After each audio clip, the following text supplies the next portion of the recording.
Terima kasih kerana memilih channel ini untuk mendapatkan berita terbaru setiap hari. Bagi anda yang pertama kali berada dalam channel ini, sila pertimbangkan untuk tekan butang like, subscribe dan komen video ini untuk penambahbaikan pada video akan datang.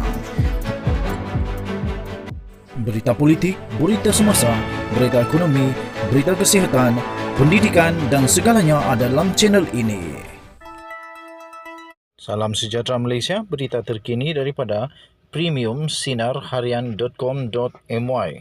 Bertajuk, hanya ada satu jalan untuk Zeti Aziz oleh Lain Padang, Lain Belalang. Berita terkini, berita penuh. Belalang bukan nak kata apa, tapi kadangkala cara kita kendali beberapa kes berprofail tinggi memakan masa terlalu lama hinggakan ada yang berpandangan ia menjadi tidak adil kepada orang yang kena siasat dan juga tidak adil kepada masyarakat umum. Kes yang tiada jalan penyelesaian atau tidak dibawa ke muka pengadilan hanya terdedah kepada pelbagai spekulasi, kabar angin dan gosip liar. Ia ibarat gantung tidak bertali. Masyarakat umum pula ternanti-nanti apakah permulaan dan kesudahan kes tersebut. Terlalu banyak yang dah kita saksikan.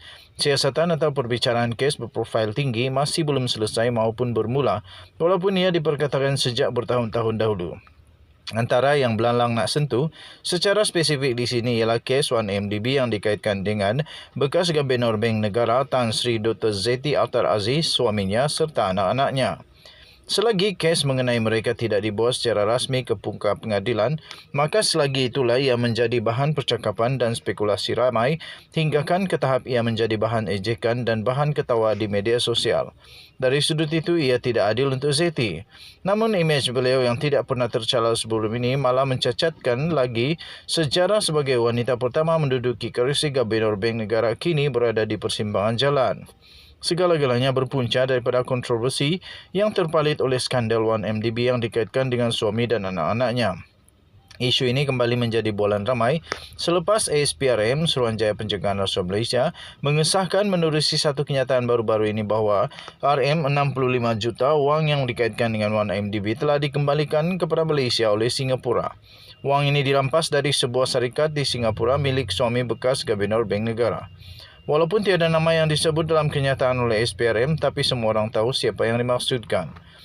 Sebelum itu, sekitar bulan Mac yang lalu, Pejabat Jabatan Siasatan Jenayah Komersial Bukit Aman, Datuk Zainuddin Yaakob sendiri, telah mengesahkan yang suami Zeti, Datuk Dr. Taufik Aiman, sedang disiasat atas dakwaan pengubatan wang haram.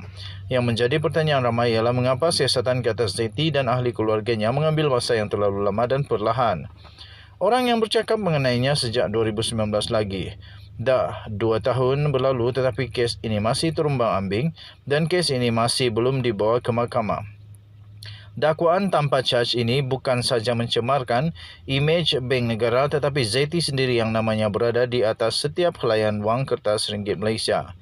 Bukanlah menjadi rahsia lagi bahawa pihak berkuasa Singapura telah memaklumkan kepada Bank Negara seawal tahun 2015 dan kemudian sekali lagi pada 2016 berkaitan transaksi yang mencurigakan daripada akaun yang dikaitkan dengan Jolo ke syarikat milik suami Zeti dan kemudian kepada salah seorang anak lelaki mereka. Tidak lama selepas itu, lebih kurang setahun kemudian, Zeti pula bersara sebagai Gubernur Bank Negara. Kesimpulannya, masyarakat inginkan penjelasan apakah Zeti sebagai Gubernur Bank Negara menyedari urusan bisnes suami dan anaknya dengan Jolo dan jika beliau tahu di manakah garis pemisah yang membezakan beliau sebagai isteri dan ibu serta beliau sebagai Gubernur Bank Negara. Yang dikhawatiri ialah garis pemisah itu sangat kelabu atau tidak wujud langsung. Atau konflik kepentingan itu sudah bercampur aduk dengan tugas rasmi beliau sebagai seorang regulator. Zeti sendiri pada awal tahun ini menafikan sekeras-kerasnya penglibatan keluarganya dalam isu ini dan menyifatkan laporan media berkaitan skandal ini sebagai tidak benar. Bagaimanapun, pendedahan terbaru yang dibuat oleh SPRM menceritakan sebaliknya.